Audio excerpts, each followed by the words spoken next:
सुनिए डॉक्टर श्याम सुंदर पाराशर जी की यह अनमोल कथा। आज की इस चतुर्थ दिवसीय कथा के द्वितीय भाग में आपको यह भक्तों कथा में दिखाया जाएगा किस प्रकार से मानव तो मानव अन्य जीव जंतु भी ईश्वर की भक्ति के प्रति किस प्रकार से समर्पित रहते हैं। भक्तों श्री राधे राधे।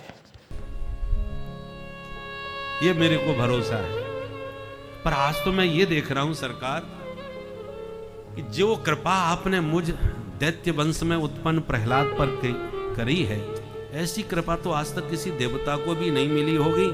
भले ही वो आपके पुत्र ब्रह्मा हो, चाहे आपके पौत्र रुद्र हो, चाहे वो आपकी पत्नी लक्ष्मी हो, चाहे आपके परम प्रिय संकर्षण शेष ही क्यों ना हो। न ब्रह्मणो न तो भवस्य न वैरमाया यन्मेर्पितः शिरसि पद्मकर प्रसाद। बहुत ही दिव्य स्तुति गाई। भगवान बोले बेटा तुम्हें डर नहीं लग रहा हमसे? हमारे इस भयानक रूप को देख के तो हमारी धर्मपत्नी भी भयभीत होकर भाग गई, तो फिर तुम्हें हमसे डर नहीं लग रहा क्या? प्रहलाद जी बोले बिल्कुल नहीं। नाहं बिभेम्यजतितेति भयानकास्य जिह्वार्कनेत्र भुकुटीरवसो ग्रदष्टा। ये लपलपाती जिह्वा, कटकटाते दांत, अंगारे बरसाते नेत्र दुनिया को डराएं, पर मैं नहीं डर रहा। अहम न बिभेमी। क्यों नहीं डरते? बोले प्रभु जब शेर दहाड़ता है तो किसको डर नहीं लगता, भगदड़ मचे जाती है। और सारे बनचर भागते नजर आते हैं सिंह की गर्जना पर शेर का बच्चा थोड़ी भागता है। वो भली भांत जानता है कि मेरे पिता कितने भी खतरनाक सही, पर मेरे लिए खतरनाक नहीं होंगे, इसलिए मुझे बिल्कुल डर नहीं लग रहा। भगवान बोले पुत्र मांगो क्या चाहते हो। प्रहलाद जी बोले ये भक्त और भगवान के बीच लेन देन कैसा? ये तो व्यापारियों का काम है। भगवान बोले पुत्र मेरी प्रसन्नता के लिए कुछ तो मुझसे मांग लो आज। प्रहलाद जी बोले मांगने से आप प्रसन्न होंगे तब तो मैं अवश्य मांगूंगा। क्या? बोले यही मांगूंगा कि मेरे जीवन में कभी कुछ मांगने की इच्छा ही पैदा ना हो, कोई कामना कभी मेरे चित्त में ना आवे। भगवान बोले वाह बेटा तुम कभी नहीं मांग सकते और मैं कभी दिए बिना रह नहीं सकता। बैठो पिता के सिंहासन पर, एक मनवंतर पर्यंत राज्य करो, उसके बाद मेरे नित्य पार्षद बन के सदा मेरे साथ रहो। और भगवान ने हाथ पकड़ के प्रहलाद जी का सिंहासन पर अभिषेक कर दिया। पद पर बैठते ही प्रहलाद जी को पिताजी की याद आ गई, जिनका शरीर क्षत विक्षत पड़ा हुआ है। तो हाथ जोड़ के बोले प्रभु एक वरदान की इच्छा हो गई मन में। क्या? बोले बुरे भले जैसे भी हों मेरे पिता थे, आपको बहुत गालियां देते थे, बस यही आपसे प्रार्थना है कि मेरे पिता की सदगति होनी चाहिए, उनका उद्धार कर दो। भगवान बोले प्रहलाद तुम जैसा भक्त जिस घर में जन्म लेता है उस परिवार की 21 पीढ़ियां तर जाती हैं, माता पिता की तो बात ही छोड़ दो। त्रिसप्तमी पिता पूतः पितृभि सहते नघ यद साधोस्य गृहे जातो भवान वै कुल पावन। हे अनघ, हे निष्पाप प्रहलाद, तुम जैसा परम पवित्र पुत्र जिस घर में जन्म लेगा, त्रिसप्तभी 7 तिय 21, 7 तिय 21 क्यों कहा? सीधे 1 कह देते। 7 7 7 3 जगह, पहले 7 ऊपर के पिता पितामह प्रपितामह वृद्ध प्रपितामह आदि आदि, और 7 बाद के पुत्र पौत्र प्रपौत्र आदि, और 7 फिर मातृपक्ष के माँ नानी पर नानी, इस प्रकार से 7 मातृपक्ष की, 7 ऊपर की, 7 नीचे की, ऐसे 3 7 7 7 21 पीढ़ियों को तार देता है एक परम भक्त वैष्णव।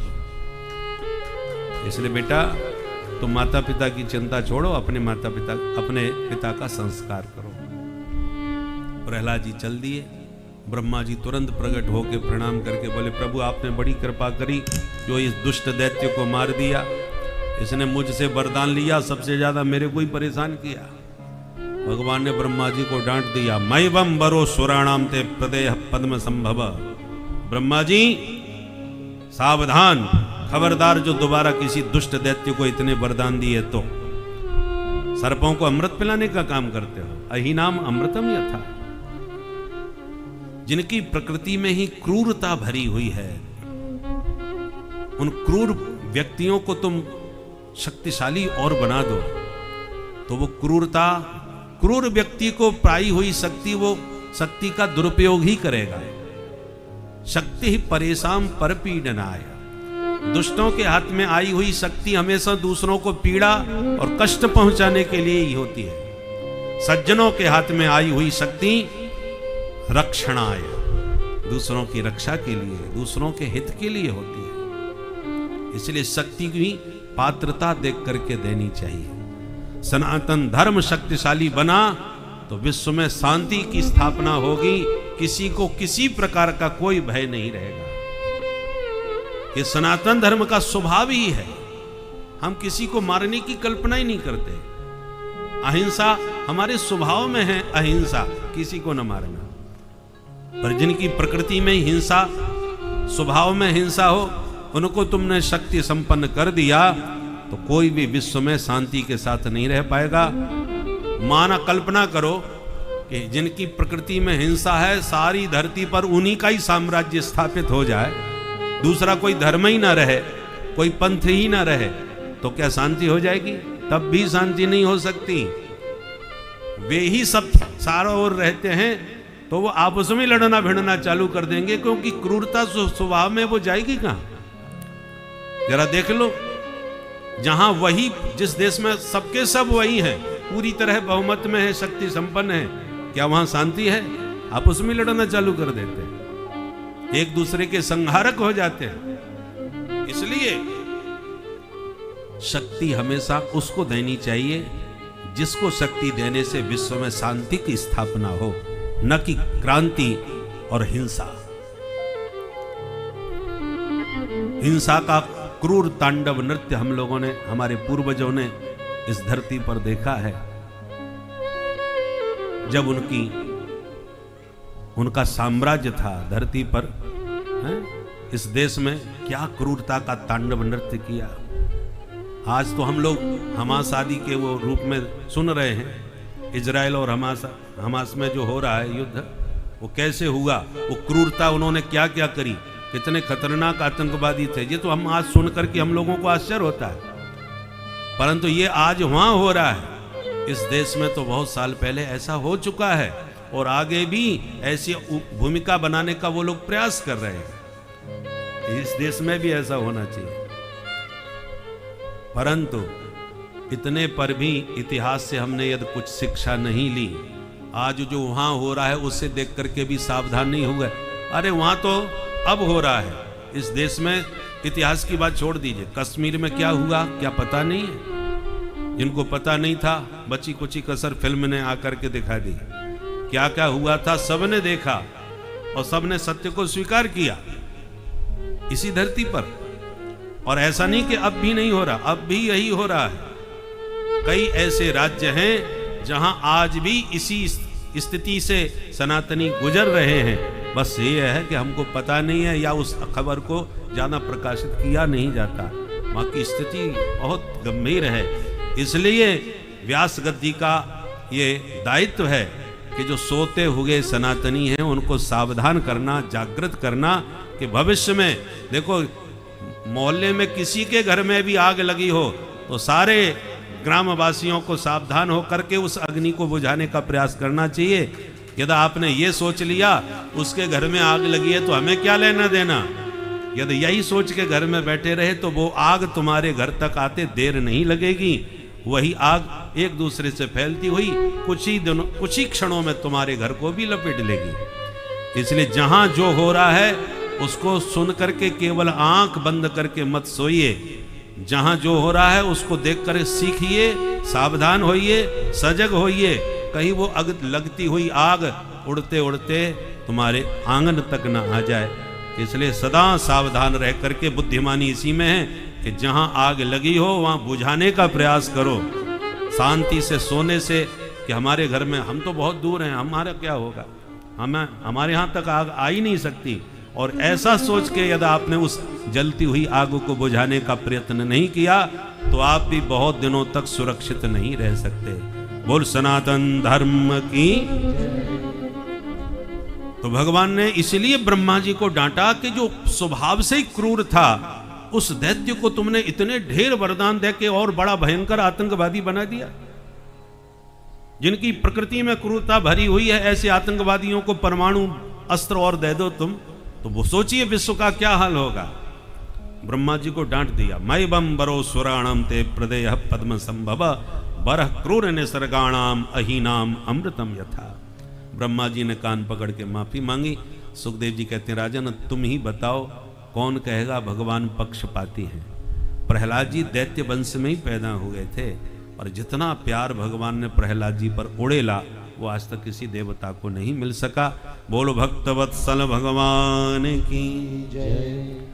4 वर्ण और 4 आश्रमों के नियम विधि का विस्तार पूर्वक वर्णन किया। उसके बाद अष्टम स्कंद में मनमंत्रों की कथाएं सुनाई। एक मनमंत्र में ग्राह से ग्रसित गजराज का गोविंद ने उद्धार किया। गजग्राह दोनों ही शापित थे। एक इंद्रद्युम्न नाम का राजा था, एकांत वन में बैठ के भजन कर रहा था। अगस्त मुनि आए, देख करके प्रणाम नहीं किया तो महात्मा क्रुद्ध हो गए। बड़ा भारी भजनानंदी बन रहा है, संत को प्रणाम नहीं करता, शाप देता हूं कि तू हाथी बन जा। यथा गजह स्तब्धमति स एव। वो बेचारा हाथी बन गया। और एक बार एक देवल नाम के ऋषि स्नान करके कमर तक पानी में खड़े होकर सूर्य अर्घ दे के सूर्योपासना कर रहे थे, भजन कर रहे। और एक हुहू नाम का गंधर्व आ गया। उसका स्वभाव मजाक करने का, बहुत परिहास करने का। उसका स्वर्ग में कुछ गंधर्व ऐसे हैं जो हंसी मजाक करते रहते हैं, हंसते हंसाते हैं, इसलिए उनका नाम ही होता है हा हा हु हु। तो ये हुहू नाम का गंधर्व था। नहाने आया, महात्मा भजन कर रहे थे, कमर तक पानी में खड़े होके इसने डुबकी मारी और पानी के भीतर ही महाराज जी का पैर पकड़ के बोला, महाराज जी दंडोत। अब पानी में कोई अचानक भीतर से आपका पैर पकड़ के दंडोत करे तो आप डरोगे नहीं? बाबा जी तो डर गए, चिल्ला के बोले बचाओ बचाओ, मगर ने पकड़ लिया। सो ये बाहर निकल के खिलखिलाने लगा, हंसने लगा, अरे महाराज जी मैं हूं, कोई मगर मगर नहीं। सो बाबा जी का मूड खराब हो गया, नालायक कहीं के, मगर बनने का तुझे शौक है, दुष्ट जा मैं शाप देता हूं तू मगर ही बन जा। सो रोने लगा, अरे महाराज जी मैं तो आपको दंडोत कर रहा था और आपने मगर बना दिया। मूर्ख, ये दंडोत करने का तरीका है? तूने दंडोत करी, मेरा तो हार्ट अटैक हो गया होता। चल ऐसी पैर पकड़ते रहना, तेरा कल्याण भी हो जाएगा।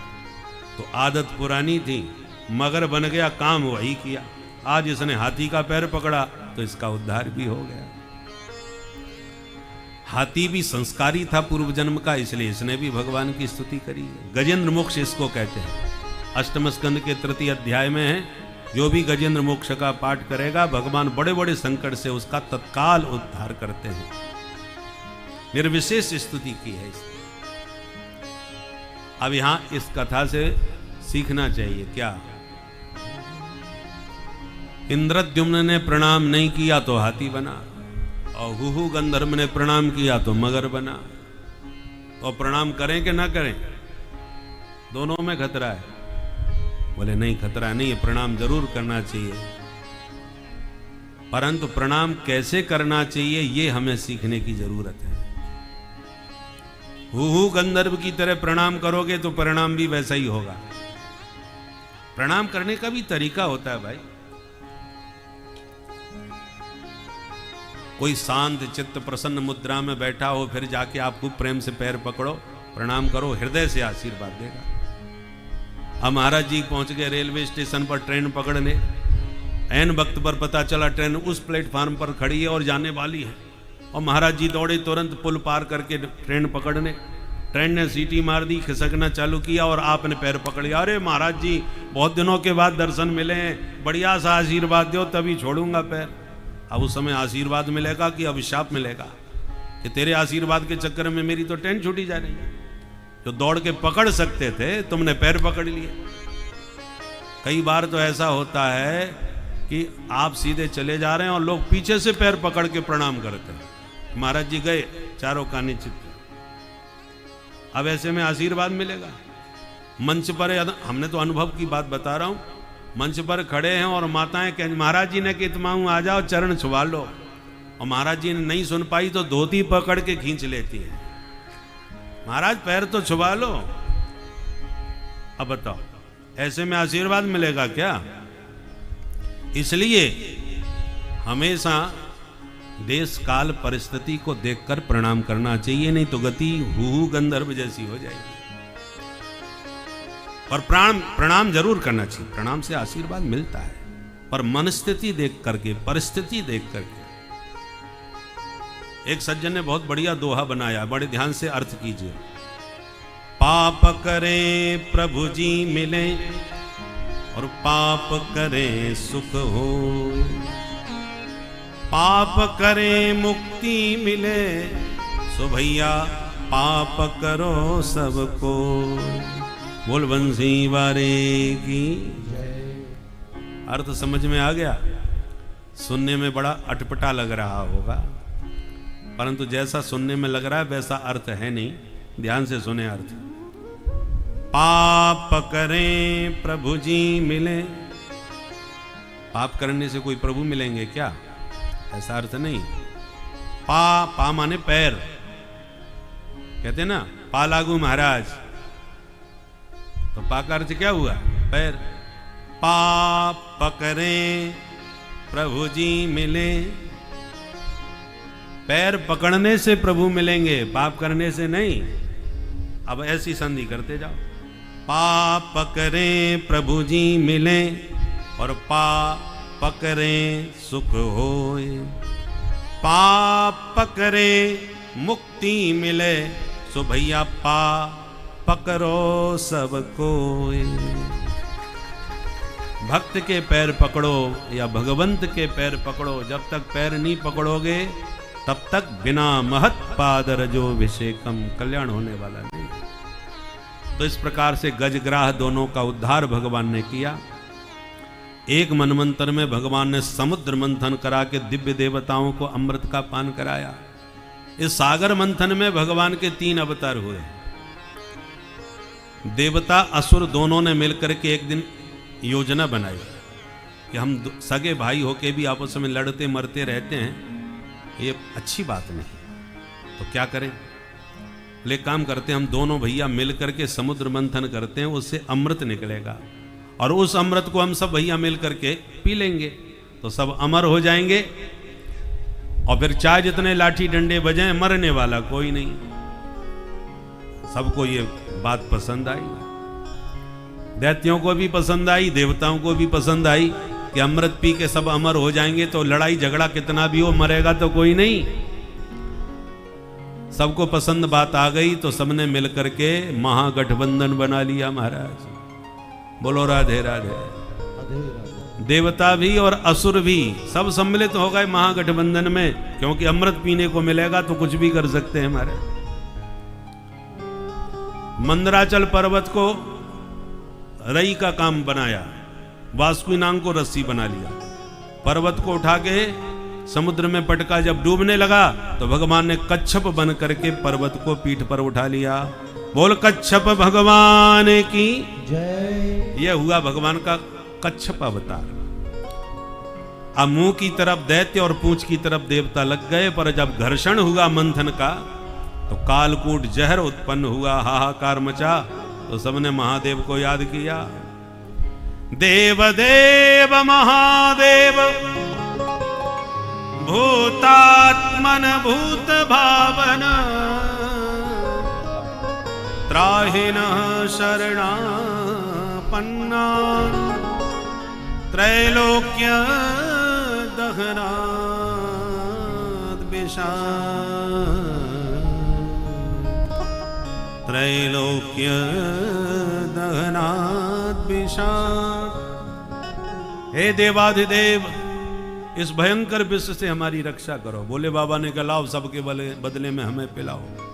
और भोले बाबा ने राम नाम के बीच में सारा जहर पान करके कंठ में धारण कर लिया। न तो पेट में उतारा, न बाहर निकाला, कंठ नीला पड़ गया। तब से भोले बाबा का नाम बोल नीलकंठ महादेव की जय। सबने जय जयकार करी। पुनः मंथन प्रारंभ हुआ। विविध रत्न प्रकट होने लगे सागर से। उच्चैश्रवा घोड़ा निकला, बलि ने लिया। ऐरावत हाथी निकला, इंद्र ने लिया। कौस्तुभ मणि निकली, भगवान ने कंठ में धारण की। रंभादिक अप्सराएं निकली, कल्प वृक्ष निकला, स्वर्ग में भेज दिया। जब भगवती महालक्ष्मी का प्रादुर्भाव हुआ, 8वें स्कंद के 8वें अध्याय के 8वें श्लोक में लक्ष्मी जी का प्रादुर्भाव हुआ। इसलिए दिवाली का समय आ गया है। दिवाली के दिन इस श्लोक का संपुट लगा के जो पाठ करे उसके घर में लक्ष्मी जी की भरपूर कृपा बरसती है। वो संपुट क्या है? ततश्चाविर्भू साक्षात्, ततश्चाविर्भू साक्षात् श्री रमा भगवत परा रंजयन्ति दिश कांत्या विद्युत सौदामणि यथा, विद्युत सौदामणि यथा। ये लक्ष्मी जी के प्रादुर्भाव का श्लोक है। तो जैसे ही लक्ष्मी जी का प्रादुर्भाव हुआ, सब भौचक्के होके उन्हें निहारने लगे। भगवान बोले ये जिसको चाहें माला पहना के उनकी बन जाए। लक्ष्मी जी वरमाला लेके चली, एक एक करके सबको फैल करती गई, इनमें ये कमी उनमें वो कमी। पर जब नारायण को देखा तो गदगद हो गई। मंगलम भगवान विष्णु मंगलम गरुड़ध्वजा। यहाँ तो सब मंगल ही मंगल है, बस थोड़ी सी कमी इनमें भी है। क्या कमी है इनमें? बोले सुमंगला कश्चन कांक्षते ही माम। सुंदर तो बहुत हैं पर माम न आकांक्षते, ये मुझे चाहते नहीं है, बस यही कमी है। कोई बात नहीं। और लक्ष्मी जी ने तो वरमाला नारायण के कंठ में डाल ही दी। लक्ष्मी जी का स्वभाव है, जो उनको बहुत ज्यादा चाहते हैं वो उनको नहीं चाहती हैं, और जो उनको नहीं चाहते लक्ष्मी जी उन्हीं को चाहती हैं। महात्मा लोग लक्ष्मी को ठुकरा करके साधु विरक्त महात्मा बन जाते हैं, तो लक्ष्मी जी उनके चरणों में अपने आप बिन बुलाए लोटती पोटती नजर आती हैं। और जो लक्ष्मी के लिए पागल होकर भागते फिरते हैं, लक्ष्मी जी उनको उनसे दूर भाग जाती हैं। ये स्वभाव है लक्ष्मी जी। वरमाला नारायण को पहना दी और लक्ष्मी नारायण का विवाह हो गया। वो लक्ष्मी नारायण भगवान की। लक्ष्मी नारायण तो नित्य दंपति हैं, ये केवल लीला मात्र है। एक बार लक्ष्मी जी ने भगवान के चरण दबाते दबाते धीरे से पूछा, महाराज एक बात कहूं? बोले कहो। बोले संसार के लोग अपने विवाह की वर्षगांठ बड़े धूमधाम से मनाते हैं, क्यों ना हम भी मनाया करें? भगवान बोले देवी जी, हमारा कभी विवाह हुआ हो तब तो वर्षगांठ मनाए, हम तो हमेशा से साथ साथ हैं, नित्य दंपति हैं। लक्ष्मी जी ने कहा ये बहानेबाजी न करो, अरे कोई तारीख निश्चित कर लो, उसी तारीख में हर साल मनाया करेंगे। भगवान बोले तो ऐसी थोड़ी तारीख निश्चित हो जाएगी, कुछ करना पड़ेगा। जैसे आजकल विवाह की वर्षगांठ में लोग 25 साल जब पूरे हो जाते हैं तो ऐसी धूमधाम से वर्षगांठ मनाते हैं कि दोबारा सब प्रकार से शादी होती है। वरमाला भी होती है, दूल्हा बारात लेके भी आता है, ये सब नाटक होता है। तो भगवान लक्ष्मी जी ने कहा जब सब कर रहे हैं तो थोड़ा आप भी कुछ कर लो।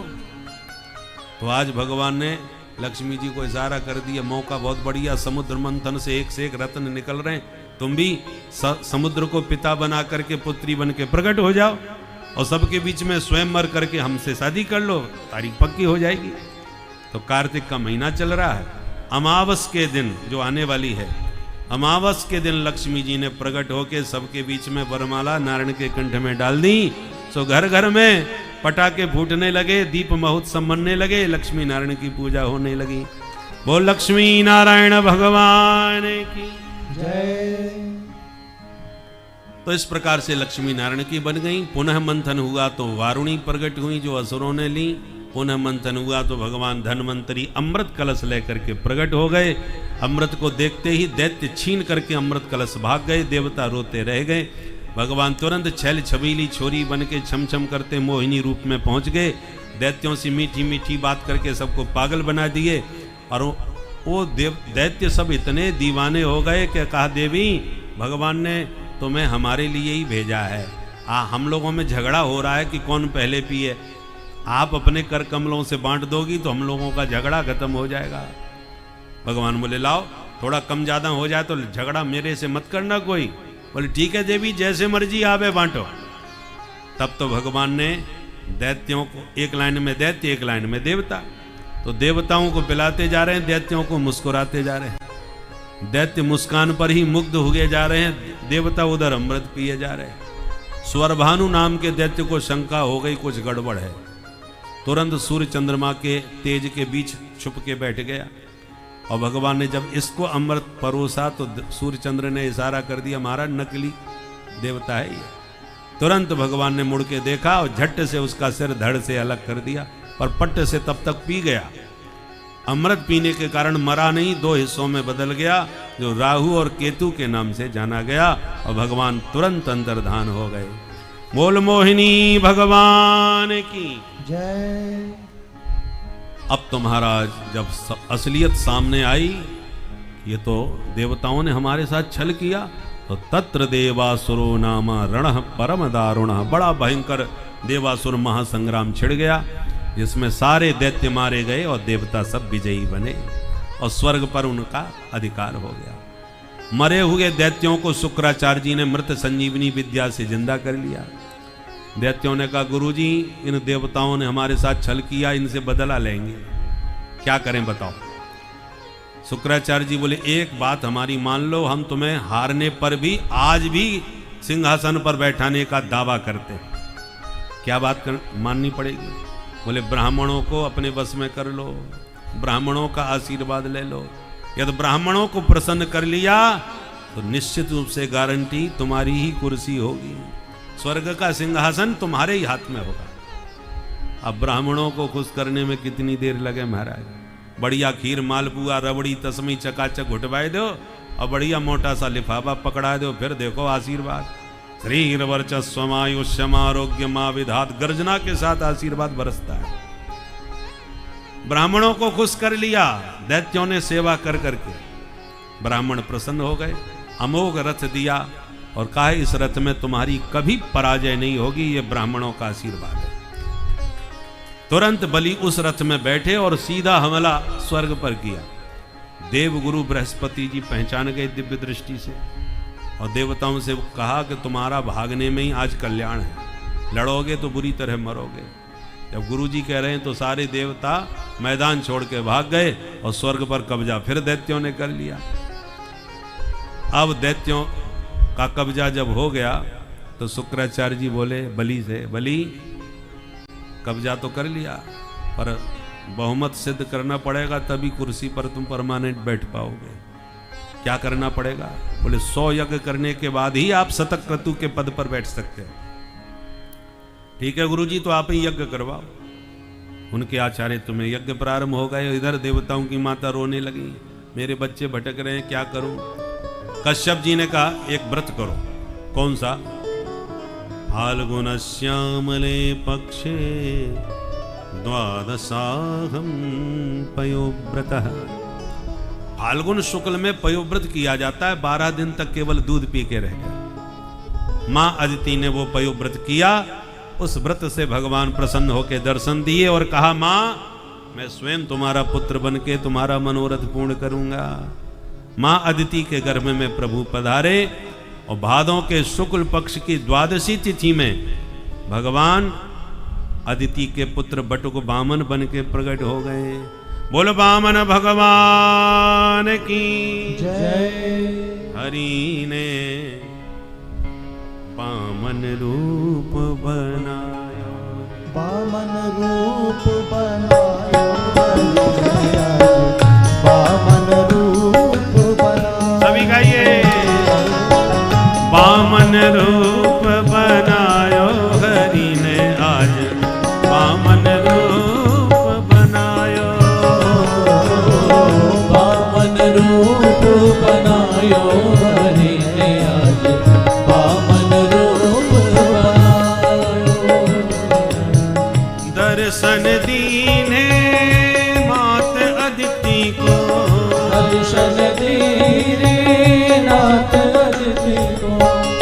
दर्शन दीने मात अदिति को, दर्शन दीने मात अदिति को। कश्यप मन अति भायो हरि ने आज वामन रूप बनायो। कश्यप मन अति भायो हरि ने आज वामन रूप बनायो। परमानंद भयो संतन मन, परमानंद भयो संतन मन। परमानंद भयो संतन मन, परमानंद भयो संतन मन। परमानंद भयो संतन मन, परमानंद भयो संतन मन। अति उत्साह दिखायो हरि ने आज वामन रूप बनायो। वामन रूप दिखायो हरि ने आज वामन रूप बनायो।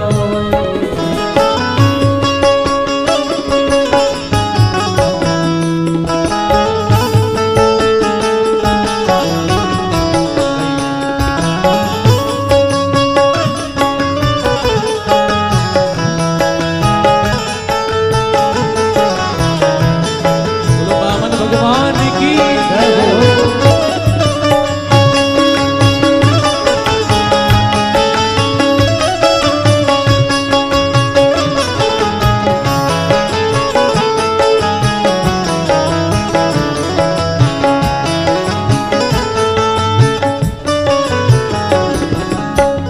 भयो उपवीत उपेंद्र प्रभु को, भयो उपवीत उपेंद्र प्रभु को। भयो उपवीत उपेंद्र प्रभु को, भयो उपवीत उपेंद्र प्रभु को। यज्ञोपवीत पहरायो हरि ने आज वामन रूप बनायो। यज्ञोपवीत पहिरायो हरि ने आज वामन रूप बनायो। वामन रूप बनायो हरि ने आज वामन रूप बनायो। वामन रूप बनायो हरि ने आज वामन रूप बनायो।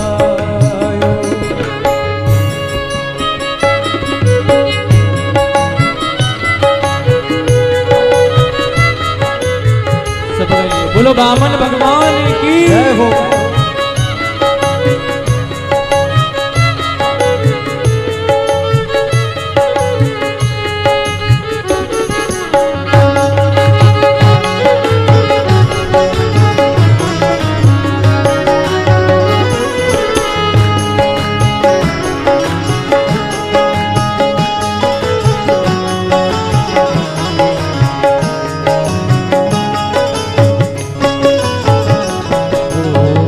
निज निज भेंट लगे देन सब, निज निज भेंट लगे देन सब।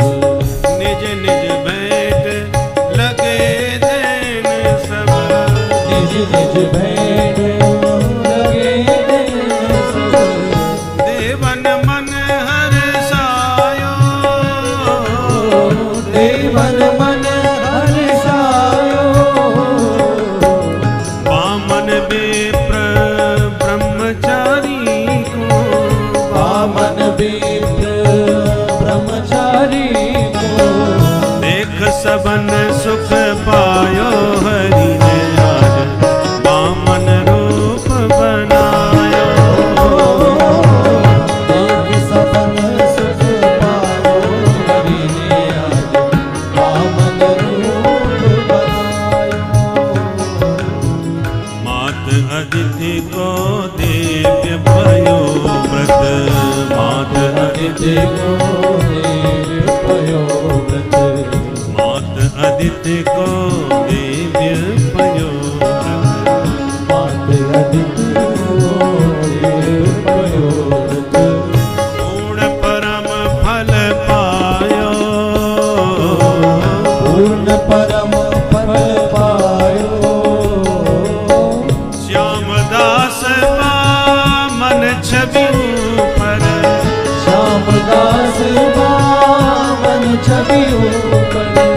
श्यामदास बामन छवि ऊपर, श्यामदास बामन छवि ऊपर। मन मधुकर मणरायो हरि ने आज बामन रूप बर। नारायण की लीलाओं को विभिन्न क्षेत्रों में अलग अलग अवस्था में जिस परिस्थिति के अनुसार ढाला गया था, जैसे नारायण ने ही कच्छप का अवतार लिया, मत्स्य का अवतार लिया, अन्य जीव जंतुओं का भी अवतार लिया, जिससे यह सिद्ध किया ईश्वर जो है वह सब में है, वह किसी भी रूप में अवस्था में आ सकते हैं। ऐसे प्रभु को छोड़कर किसी और को भजना यह एक मानव की मूर्खता ही है और कुछ नहीं, जिसे मानव को सदैव भक्ति में इसीलिए अपने मन वचन कर्म से लगे रहना चाहिए। भक्तों, श्री राधे राधे।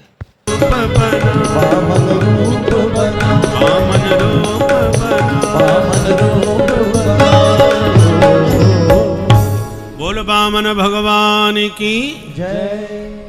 बड़े धूमधाम से जनेऊ संस्कार बामन भगवान का हुआ। किसी ने कमंडलू दिया, किसी ने छाता दिया, किसी ने पादुका दी, किसी ने आसन दिया। जो मिला सो बृहस्पति जी को दिया। बृहस्पति जी ने कहा, बटुक जी इतने से काम नहीं चलेगा, भिक्षा में हमें तीनों लोकों का राज्य ला करके दो। जाओ बलि से मांग के ले आओ। बामन भगवान चल पड़े। बलि दूर से देख करके ही प्रभावित हो गया और तुरंत खड़े होकर स्वागत किया। स्वागतम ते नमस्तुभ्यं ब्रह्मन किंकर वामते, ब्रह्मर्षीणां तप साक्षात् मन्ये त्वार्य बपुरधरम्। बटुक जी स्वागत है आपका, आपकी क्या सेवा कर सकता हूँ, आज्ञा करो। भगवान बोले, भैया तेरो नाम सुन के बस मिलवे चले आए। बलि ने कहा, क्षमा चाहता हूँ महाराज, ब्राह्मण का बेटा बिना मतलब के तो कहीं भी नहीं जाता। आप केवल मेरे से मिलने आए हों ये तो मैं नहीं मानता, कुछ तो मनोरथ लेके आए होंगे। संकोच न करो, मन में हो सो कह दो। भगवान बोले, जैसा तुम्हारा नाम सुना था आपको वैसा ही पाया। आपका बहुत उज्जवल कुल है, बड़े से बड़े दानवीर आपके पूर्वजों में हुए हैं, पर हमें कुछ नहीं चाहिए बलि, पर तुम दिए बिना हमें छोड़ोगे नहीं, है हम मानते हैं, जानते हैं। इसलिए तुम्हारा मान रखने के लिए पहली बार मांगते हैं। क्या? पदानी त्रीण दैत्येन्द्र सम्मतानि पदा मम, केवल मेरे इन पैरों से 3 चरण भूमि नाप करके दे दो। बलि बड़ी जोर से ठहाका मार के हंसने लगा, जय हो महाराज। 3 लोक के राजा के सामने 3 चरण भूमि मांग रहे हो? मुझसे मांगने वाला जिंदगी में दोबारा हाथ नहीं पसारता। अब भी कुछ नहीं बिगड़ा, दोबारा सोच समझ के मांगो। भगवान बोले, हम पहले ही बता चुके, हम बड़े संतोषी ब्राह्मण हैं, इससे ज्यादा तुम चाहोगे तो भी हम नहीं लेंगे। ठीक है महाराज, जैसी आपकी इच्छा, जहां मर्जी आवे 3 चरण भूमि नाप लो। हमने दिया। भगवान बोले, ऐसे कैसे दिया? हाथ में जल लो, संकल्प करके दो। श्री शुक्राचार्य जी के कान खड़े हो गए, ये बौना ब्राह्मण आया कहां से? आज से पहले कभी नजर नहीं आया। बड़े बड़े अष्टोत्तर सत मैंने करवाए, ये आज तक कभी दिखा नहीं। ध्यान लगा के देखने लगे। उधर बलि से भगवान बोले, सुनो बलि, देना हो तो फटाफट संकल्प करो, नहीं तो हम जाते हैं, संध्या वंदन का समय हो रहा है हमारा। बलि ने कहा, महाराज जैसे आपका मन प्रसन्न हो वो करो। लो, हम संकल्प करवाए देते हैं। और जल का पात्र उठाया, सोई शुक्राचार्य जी ने हाथ पकड़ लिया। बलि सावधान। अरे क्या हो गया गुरुजी? पहचानो ये कौन है? बोले, बामन है। बोले, राजन तुम फिर धोखा खा रहे हो, ये न बामन है न त्रेपन। मैंने इसको पहचान लिया। कौन है? एस भैरोचने साक्षात भगवान विष्णुरव्ययः, कश्यपाददितेर्जातो देवानां कार्य साधक, देवानां कार्य साधक। देवताओं का कार्य सिद्ध करने के लिए छलिया विष्णु, जो पहले मोहिनी स्त्री बन के आया था, वही बौना बन के आ गया। तुम्हें बर्बाद कर देगा, मना कर दो। बलि ने कहा गुरुजी हम तो हामी भर चुके, यदि ये ब्रह्मचारी है तो 3 चरण भूमि लेके चलता बनेगा, और यदि ये विष्णु हैं तो कितना बड़ा जीवन में सौभाग्य मिलेगा कि दुनिया को देने वाला आज मेरे सामने हाथ पसार रहा है। इसलिए मैं तो दोनों परिस्थिति में इनको दूंगा, चाहे विष्णु हो या वामन। अब गुरुजी गर्मी खा गए, मुझसे बहस करता है। शाप देता हूं तुझे बलि, अजरात भ्रष्यते श्रिय, तू श्रीहीन हो जाएगा। शाप दे के गुरुजी भाग गए। वामन भगवान बोले गुरु चेला झगड़ा करो मत, देना है तो दो, नहीं तो हम चले। नहीं नहीं महाराज आप तो संकल्प करो। लो हाथ में जल, जल हाथ में लिया और बड़ा लंबा चौड़ा वामन भगवान ने श्रावणी जैसा संकल्प पढ़ा, और जैसी जल छोड़ा भगवान ने तुरंत विराट रूप प्रकट कर दिया। बोलो विराट भगवान की जय। एक चरण में नीचे के लोग तो दूसरे चरण में ऊपर के लोग नाप लिए। अब बोलो बलि तीसरा चरण किधर रखूं? बलि हक्के बक्के भौचक्के देखते रह गए और हाथ जोड़ के बोले पदम तृतीयम कुरु शीष्ण में निजम। 2 चरणों में मेरा संपूर्ण धन ले लिया, अब तीसरे चरण को मेरे माथे पर रखकर मुझ धनवान को भी ले लीजिए। भगवान प्रसन्न हो गए, तुरंत पादारविंद बलि के माथे पर पधरा दिया और बोले बलि तुम जैसा दानी सचमुच कोई नहीं, अपने आप को भी तुमने आज दान कर दिया। मुझे मांगो क्या चाहते हो। संसार में तुम्हारा नाम अमर हो गया। जो अपने आप को ही दान कर देता है उसी का नाम है बलिदान। कोई देश के लिए बलिदान हो जाता है तो कोई धर्म के ऊपर बलिदान हो जाता है। बलि की तरह जो जीवन का दान कर दे वो बलिदान है। दानियों में बलि प्रसिद्ध हो गए। बलि ने कहा प्रभु मुझे आपसे कुछ नहीं चाहिए, आप देना ही चाहते हो, एक ही वरदान मांगता हूं कि निरंतर आपको यूं ही निहारता रहूं। भगवान बोले तो जाओ, हम तुम्हें आशीर्वाद देते हैं बलि, आगामी मनवंतर के तुम इंद्र बनोगे, और जब तक इंद्रासन नहीं मिलता तब तक सुतल लोक के राजा बन के राज्य करो, और दरवाजे के द्वारपाल बन के हम खड़े रहेंगे। 24 घंटे आप हमारा दर्शन करते रहना। सदा सन्निहितं वीर, सदा मेरा तुम दर्शन करो। और भगवान ने आशीर्वाद देके बलि को विदा किया। आज भी भगवान बलि के द्वार पर खड़े हुए हैं। अब आएगी ना देवोत्थान एकादशी शुक्ल पक्ष में, इस एकादशी के बाद दिवाली बाद जो एकादशी आएगी उस दिन भगवान की ड्यूटी पूरी होगी, तब लौट के वापस आते हैं। तब तक हमारे यहाँ शुभ कर्म निषिद्ध माने जाते हैं, शादी विवाह नहीं होते, क्योंकि ठाकुर जी ड्यूटी देने गए हैं। अभी किस दिन जाते हैं? जब देवसैनी एकादशी होती आषाढ़ में, और देवोत्थान एकादशी के दिन आते हैं, तब बैंड बाजे बजने चालू होते हैं, मंगल उत्सव विवाह शादियों के चालू हो जाते हैं। क्योंकि मंगलम भगवान विष्णु जब तक न हो तब तक मंगल कार्य कैसे हो? तो ये तीनों देव 4-4 महीने की ड्यूटी देते हैं। तो भगवान जिस अवधि में ड्यूटी पर जाते हैं तब तक यहाँ सब मामला बंद रहता है। बोलो जय सिया राम। जय सिया राम। सुखदेव जी कहते हैं राजन, इस प्रकार भगवान विविध मनमंत्रों में अवतार लेके भक्तों को आनंद देते हैं। एक बार मत्स्यावतार लेके सत्यव्रत मनु की भी प्रभु ने प्रलय पर्यंत रक्षा की थी। अब सूर्य वंश में राम जी और चंद्र वंश में श्याम जी। सुखदेव जी कहते हैं सूर्य वंश को विस्तार से सुनाऊं तो 100 साल में भी पूरा नहीं कर पाऊंगा, इसलिए संक्षेप में सुनाता हूं। श्रीमन नारायण के नाभि कमल से ब्रह्मा, ब्रह्मा के बेटा मरीचि, मरीचि के कश्यप, कश्यप के विवस्वान, विवस्वान के श्राद्ध देव मनु, श्रद्धा नाम की पत्नी, जिनसे एक बिटिया भई इला देवी। और राजा ने गुरुजी से कहा गुरुजी हमें बेटी नहीं बेटा चाहिए। तो फिर गुरुजी ने उस बिटिया को ही बेटा बना दिया। जो इला देवी बेटी थी उसको बेटा बना दिया, तो नाम बदल के रख दिया सुद्युम्न, राजकुमार बन गया। बाद में मनु महाराज के फिर 10 बेटा हुए। इक्ष्वाकु, नृग, सरियाती, प्रसद, नवग, कवि, इन 10 पुत्रों से ही सूर्य वंश का विस्तार हो गया। सरियाती की बेटी सुकन्या ने च्यवन मुनि की आंखें फोड़ दी थी गलती से, तो च्यवन मुनि से ही अपनी बेटी सुकन्या का विवाह कर दिया।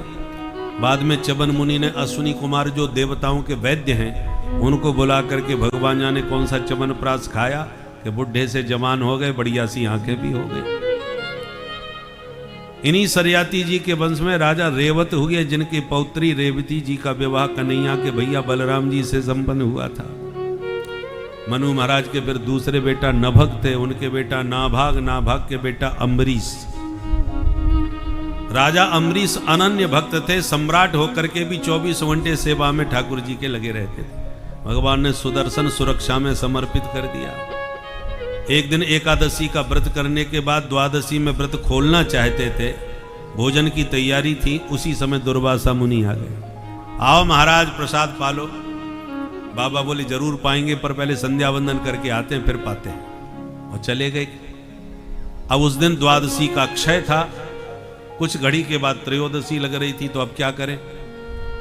तो राजा ने भगवान का चरणामृत पी करके व्रत खोल लिया, क्योंकि वो व्रत में पानी तक नहीं पीते थे। परंतु महात्मा दुर्वासा जी को पता चला कि मुझे भोजन कराने से पहले ही व्रत खोल लिया, तो रुष्ट हो गए महात्मा।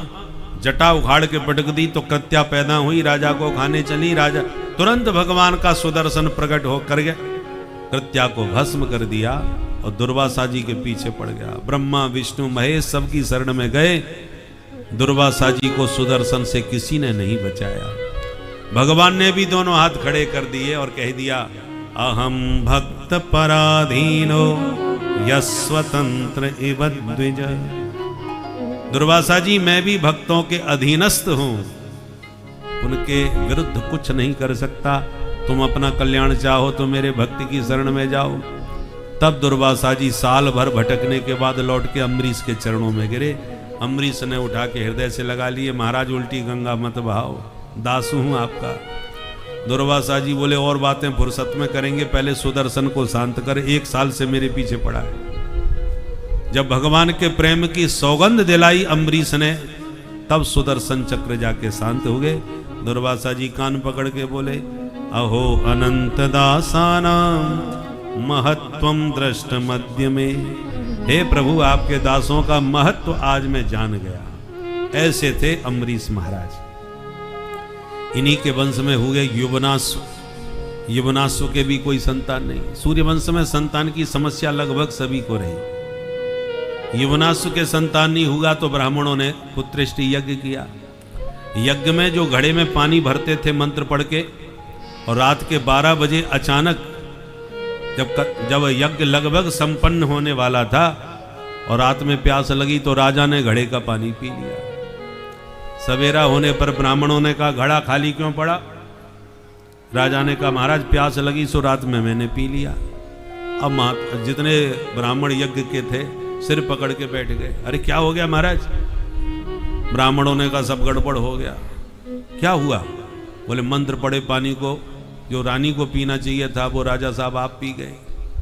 अब राजा सुन के घबरा गए, तो अब क्या होगा महाराज। ब्राह्मणों ने कहा भगवान जाने क्या होगा, पर इतनी गारंटी है हमारा मंत्र बेकार तो नहीं होगा। चमत्कार ये हुआ कि पानी पीने से राजा की ही 9 महीने की छुट्टी हो गई।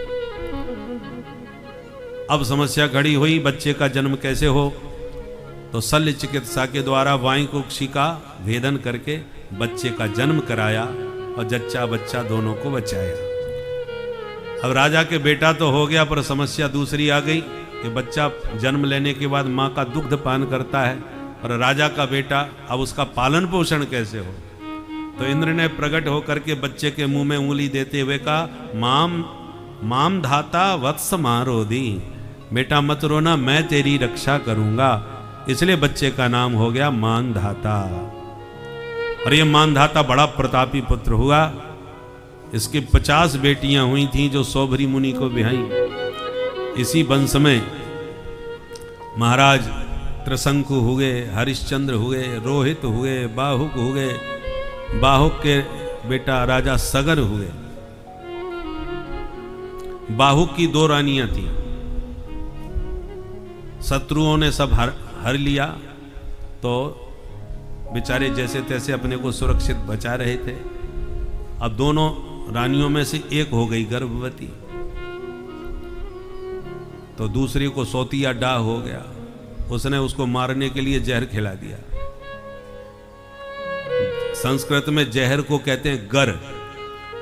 गर माने जहर। जहर दे दिया अपनी सौत को। परंतु ऋषि मुनियों के तपोबल से आश्रम में रहने के कारण वो जहर रानी का कुछ नहीं बिगाड़ सका। बच्चे के पास जहर भी पेट में ही रहा, और बच्चे ने जब जन्म लिया तो साथ में जहर भी पैदा हुआ। तो गर माने जहर। गर के साथ बालक का जन्म हुआ, इसलिए नाम पड़ गया सगर। गरेण सहिता सगर। राजा सगर बड़े प्रतापी हुए। इन्होंने संपूर्ण धरती पर अपना साम्राज्य स्थापित कर दिया। बड़ा विशाल राजस्व यज्ञ किया, पर यज्ञ का घोड़ा इंद्र ने चुरा के कपिल आश्रम में बांध दिया। सगर की 2 रानियां हुई, एक के एक बेटा, दूसरी के 60,000 बच्चे। तो 60,000 बच्चे निकल पड़े घोड़ा खोजने के लिए। पर खोजते खोजते सगर जैसे ही कपिल आश्रम में घोड़ा बंधा देखा तो कपिल भगवान को चोर समझ लिया। सो गाली गलौज करने लगे। हे सबाज हरस चोर आस्ते मिलित लोचना। आंख बंद करके बैठा है पाखंडी, हमारा घोड़ा चुराने वाला ये महाचोर है। बहुत हल्ला गुल्ला किया। महात्मा के नेत्र खुल गए और दृष्टि पड़ते ही 60,000 जल के राख की ढेर हो गए। अब सगर की दूसरी रानी का बेटा असमंजस, असमंजस के अंशुमान, अंशुमान के दिलीप, दिलीप के भगीरथ, इन सभी ने तपस्या करी पर गंगा नहीं आई। पर भगीरथ की तपस्या से मां गंगा प्रसन्न हुई। शिव जी की जटाओं से होती हुई भारत भूमि में गोमुख से प्रकट हुई, और फिर आगे भगीरथ पीछे भागीरथी चल पड़ी।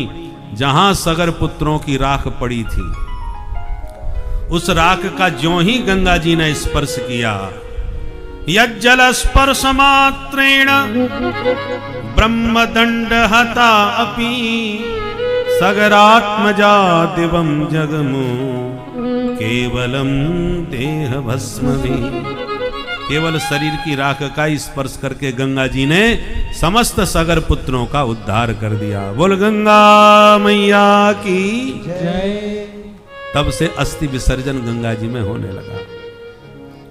इन्हीं भगीरथ के वंश में राजा ऋतुपर्ण, ऋतुपर्ण के सौदास, सौदास के अस्मक, अस्मक के नारी कवच, नारी कवच के खटवांग, खटवांग के दिलीप, दिलीप के रघु, रघु के अज, अज के दशरथ, दशरथ जी के घर में श्री राम, लक्ष्मण, भरत और शत्रुघ्न लाल जी हुए।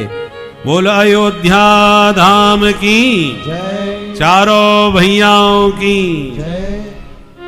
और एक श्लोक में राम कहानी भी सुखदेव जी ने सुना दी।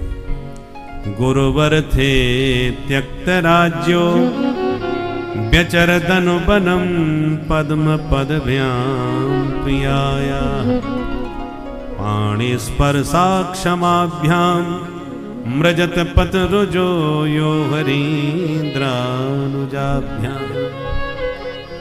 वैरूप्या शूर्पणख्या प्रिय विरहरुषा रोपित भ्रो विजृंभ त्रस्ताब्धिर्बद्ध सेतु खलदव दहन कौशलेन्द्रो वतान्न। सुखदेव जी के द्वारा एक श्लोक की राम कहानी। कैसे हैं राम जी? गुरुवर थे त्यक्त राज्य, अपने माता पिता के वचन का आदर सम्मान करते हुए अयोध्या की सुरेप्सित राज्य लक्ष्मी को मुस्कुराते हुए त्याग करके राम जी वन को चले गए। राजा बनने का समाचार सुन के हर्षित नहीं हुए, और वनवासी बनने का समाचार सुन के जिनको कोई क्षोभ नहीं हुआ, प्रसन्नता से त्याग करके चले गए। इसलिए राम राज्य की कल्पना की जाती है। राजा हो तो राम जी जैसा, जिसको सत्ता के प्रति कोई लालच नहीं, कोई लोभ नहीं। और जो सत्ता के प्रति लोभ लालच नहीं रखता, वही ईमानदारी से सच्चे अर्थों में साम्राज्य को बिना किसी भेदभाव के चला सकता है। जो सत्ता लोलुप होते हैं, वो तुष्टीकरण की नीति के अनुसार एक दूसरे को साधने में लगे रहते हैं। समाज में कभी न्याय नहीं कर सकते, कहीं ऐसा करने पर वो नाराज न हो जाए, वैसा करने पर ये नाराज न हो जाए, उसी में लगे रहते हैं, उचित न्याय नहीं कर सकते। इसलिए एक साधु जो न्याय, साधु का, सन्यासी का मतलब क्या है? साधु से होए न कारज हानि। साधु वो है जो कभी स्वप्न में भी किसी का अहित नहीं कर सकता, करना दूर रहा, सोच भी नहीं सकता, वो साधु होता है। जिसके मन में ना सत्ता की चाह है और ना ही किसी को खुश करने की, क्योंकि उसको खुश किसको किया जाता है? जिससे कुछ चाहिए, और जिसको कुछ ना चाहिए, जाको कछू ना चाहिए, सोई सहनसा। वो तो सहनसा बन के अपने मौज में आनंद से रहता है। जो सही होता है वही निर्णय लेता है, जो सबके हित में होगा वो निर्णय लेगा, चाहे कोई खुश हो चाहे कोई अप्रसन्न हो। इसलिए सन्यासी जो विरक्त स्वभाव का, साधु स्वभाव का होगा, महात्मा के स्वभाव का होगा, वही उचित सिंहासन को न्याय दे सकता है। राम जी को राजा बनने की कोई चाह नहीं, वनवासी बन गए, कोई क्षोभ नहीं, मुस्कुरा के चले गए। चित्रकूट में वास किए, भरत जी मनाने आए तो प्यार से समझा बजा करके लौटा दिए। दोनों ही महात्मा है। महात्मा वही है जिसका मन महान हो। भरत जी युक्तियों के द्वारा, तर्क के द्वारा सिद्ध करना चाहते हैं कि प्रभु, सूर्य वंश की परंपरा रही है, जो ज्येष्ठ पुत्र होता है वही सिंहासन का अधिकारी होता है। इस नाते, इस परंपरा अनुसार आप ही सिंहासन के अधिकारी हैं, मैं कदापि नहीं हो सकता। और राम जी कहते हैं, भैया भरत, में हमारे पिता महान आत्मा हैं। रघुवंशी की वाणी, रघुवंश की आन बान शान के लिए उन्होंने अपने प्राण त्याग दिए, पर वचन से पीछे नहीं हटे। माँ को जो वचन दिया वो निभाया, और उन्हीं के वचन को, पिता के वचन को निभाने के लिए मैं जंगल में आया। उसी वचन को निभाने के लिए तुम्हें भी सिंहासन स्वीकार करना चाहिए। जिस वचन के लिए पिता ने प्राण त्यागे, उन पिता के वचन को तुम भी निभाओ, और उस वचन के अनुसार तुम्हें सिंहासन मांगा था माता कैकेयी ने, इसलिए तुम्हें सिंहासन पर बैठना चाहिए। दोनों भाइयों का भयंकर झगड़ा चित्रकूट में अनंत साधु संतों ने सुना और देखा। सबके नेत्र आश्चर्यचकित हो गए। भाइयों में बंटवारे के झगड़े हमने बहुत देखे भाई, ये भी बंटवारे का ही झगड़ा चल रहा है, पर ऐसा झगड़ा पहली बार देखा जो एक दूसरे को देने के लिए तर्कों के द्वारा सिद्ध कर रहे हैं कि सत्ता पर तुम्हारा अधिकार है। सत्ता के लिए भाई भाई का गला काटने वाले राजा बहुत हुए हैं, परंतु सत्ता के लिए एक दूसरे को समर्पण करने वाले इन भाइयों का झगड़ा सारे संसार ने पहली बार देखा। अंत में अभिषेक राम जी का ही होगा, ये निश्चय हो गया। भरत जी बोले, सिंहासन आपका है, आपका ही रहेगा, पर जब तक आप नहीं आते तब तक आपकी ये दी हुई चरण पादुका ही सिंहासन पर स्थापित होंगी, और इन्हीं की आज्ञा से मैं इनका प्रतिनिधित्व करते हुए कार्य करूंगा। ये भ्रातृ प्रेम देख करके और ये दिव्य भाइयों का स्नेह देख करके पत्थर भी पिघल गए चित्रकूट के। आज भी आप चित्रकूट में जाके देखें, पत्थर पिघले हुए, जैसे गीली भूमि हो, पानी से आर्द्र भूमि हो तो सूखने पर वो उसके पानी जैसी लहरें कीचड़ में भी बनी रहती हैं। ऐसे ही पिघले हुए पत्थरों का दर्शन आज भी चित्रकूट में होता है। कभी जाके दर्शन करें आप। भाइयों के प्रेम से पाषाण भी द्रवीभूत हो गए, पिघल गए। ऐसा भ्रातृ प्रेम राम जी ने स्थापित किया। फिर दंडकारण्य में पंचवटी पर निवास करके सूपनखा के माध्यम से निशाचरों को चुनौती दी। भगवान का संकल्प था, जब तक मैं अपने देश से आतंकवादियों का अंत नहीं कर दूंगा तब तक सिंहासन स्वीकार नहीं करूंगा, क्योंकि सिंहासन पर बैठने के बाद फिर एक मर्यादा होती है सिंहासन की। इसलिए पहले जो जंगलों में घुसे हुए आतंकवादी हैं बाहर के, उन सब को या तो खदेड़ना है या ठिकाने लगाना है। उसके बाद निष्कंटक होकर के साम्राज्य को स्थापित करूंगा। इसलिए जानबूझ के भगवान ने यह वनवास स्वीकार किया है। और जंगलों में जितने दंडकारण्य के राक्षस थे, खरदूषण त्रिसरा, सब को ठिकाने लगा दिया। राक्षस राज दशानन आया, किशोरी जी का हरण करके ले गया। तो राम जी किशोरी जी के विरह में विलाप करते हुए स्वर्ण मृग को खोज रहे थे, तो हनुमान जी मिल गए। ये भी स्वर्ण मृग हैं। मृग नाम व्यापक होता है। वनचर जो होते हैं, वन में निवास करने वाले, उनको मृग ही कहा जाता है। और इसी नाते सिंह को मृगराज कहा जाता है, मृगों का राजा।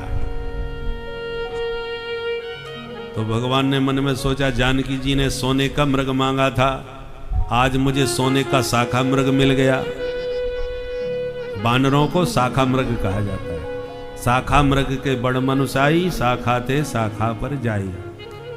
और इसलिए हनुमंत लाल जी को स्वर्ण मुद्रिका दे करके भगवान ने किशोरी जी के पास लंका में भेजे। हनुमान जी ने जाके माँ को परिचय दिया और माँ पहले तो डर गई। एक सोने के मृग ने धोखा दिया, ये दूसरा सोने का मृग कहाँ से जंगल में, ये लंका में आ गया, ये भी धोखा न दे। अब सोना खरा है कि खोटा कैसे पता चले? बोले आग में तपा के देख लो, अग्नि में भी चमक बनी रहे तो खरा है, नहीं तो खोटा। लगे हाथ परीक्षा हो गई। लंका भी सोने की, हनुमान जी भी सोने के। अतुलित वर्ण धामम स्वर्ण शैलाभदेहम। और लगे हाथ परीक्षा भी हो गई। रावण ने ही हनुमान जी की पूंछ में आग लगा दी। बदले में हनुमान जी ने रावण की मूंछ में आग लगा दी। उसकी लंका उसकी आंखों के सामने जला करके खाक में मिला दी और अपनी पूंछ का बाल बांका भी नहीं होने दिया। माता जानकी जी गदगद हो गई। मैंने खोजा था, मैंने जो चाहा था वो सोने का नकली मृग था, और प्रभु ने खोज के भेजा है वो असली सोने का मृग है, जो अग्नि की ज्वाला में भी चमकता हुआ मेरे सामने आ खड़ा है। खूब आशीर्वाद दे के हनुमान जी को विदा किया। हनुमान जी ने समाचार राम जी को दिया। राम जी ने दल बल के साथ समुद्र पर सेतु निर्माण करके लंका में प्रवेश किया। और खल दव दहना, जैसे दावाग्नि जंगल को दग्ध कर देती है, ऐसे राम जी के क्रोधाग्नि में सारे निशाचर समाप्त हो गए।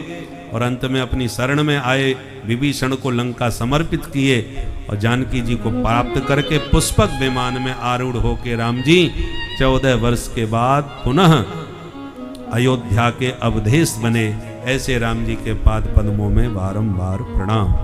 बोलो राजा रामचंद्र भगवान की जय। चलिए अब चलते हैं मथुरा मंडल की ओर, नंद भवन में।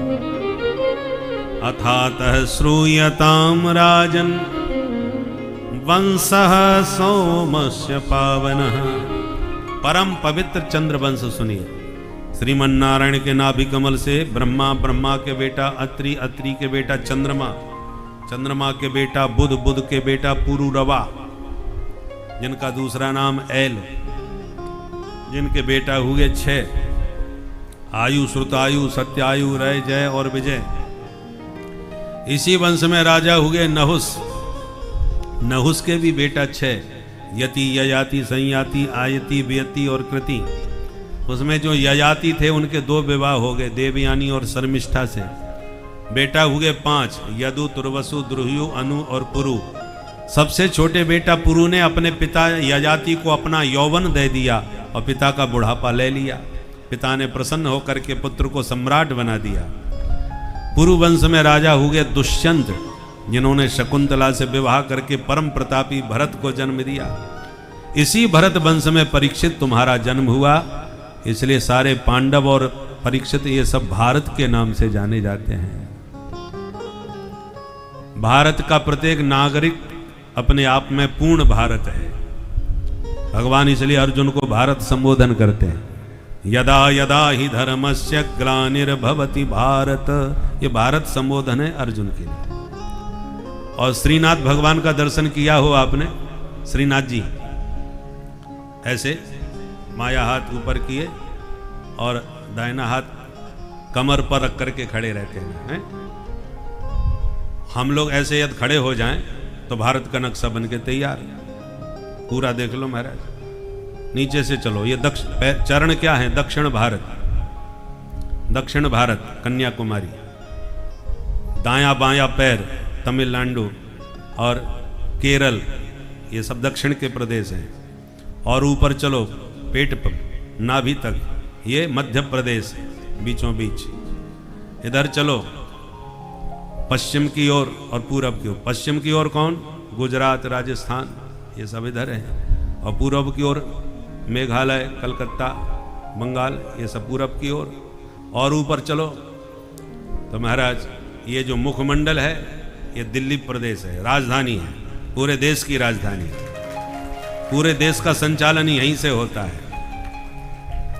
हाथ पैर कितने भी मजबूत हैं पर दिमाग कमजोर है तो सब बेकार। इसलिए पूरे देश का संचालन यहीं से है। इसलिए इस ब्रेन को बिल्कुल ठीक रखो। देश का केंद्र यदि बिल्कुल स्वस्थ रहेगा तो पूरा देश एकदम स्वस्थ रहेगा, जैसा आजकल चल रहा है।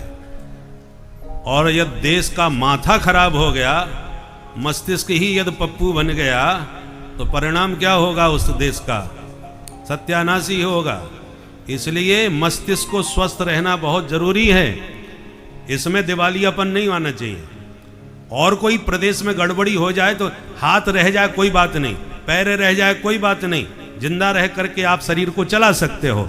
परंतु माथा यदि खराब हो गया, विक्षिप्त हो गए, बुद्धि खराब हो गई, तो सारा शरीर कितना भी स्वस्थ रहे, पूरे शरीर का दिवालियापन हो जाता है, सारा शरीर नष्ट हो जाता है। इसलिए ये ब्रेन, ये दिल्ली है, सारे देश का संचालन यहीं से होता है।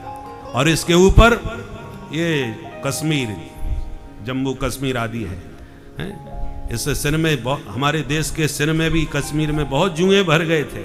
शरीर में जुएं हो जाएं सिर में तो व्यक्ति चैन से सो नहीं सकता, हमेशा खुजलाने में ही लगे रहते थे। 10 साल से न जाने कितने सालों से हम लोग खोपड़ी खुजाने में लगे थे, क्योंकि चैन से सिर में कीड़े पड़ गए, सिर में जुएं भर गए। कैसे देश शांति से सो सकता था? अब महाराज जब ऑल आउट चला, तब जाकर के खोपड़ी के जुएं सब मरे, और तब जाकर के देश में शांति और सुख से चैन की नींद देश को आ सकी। साहब को निपटा दिया, सब साफ कर दिया। क्योंकि ज़्यादा जुएं भर जाएं तो फिर महाराज सफा वृंदावनी करना पड़ता है, माने उस तरह चलाना पड़ता है, तभी जाके उनका जय सिया राम होता है। और लोग कहते हैं अपना सिर हमको दे दो। अरे सिर ही चला गया तो देश में बचेगा क्या भाई?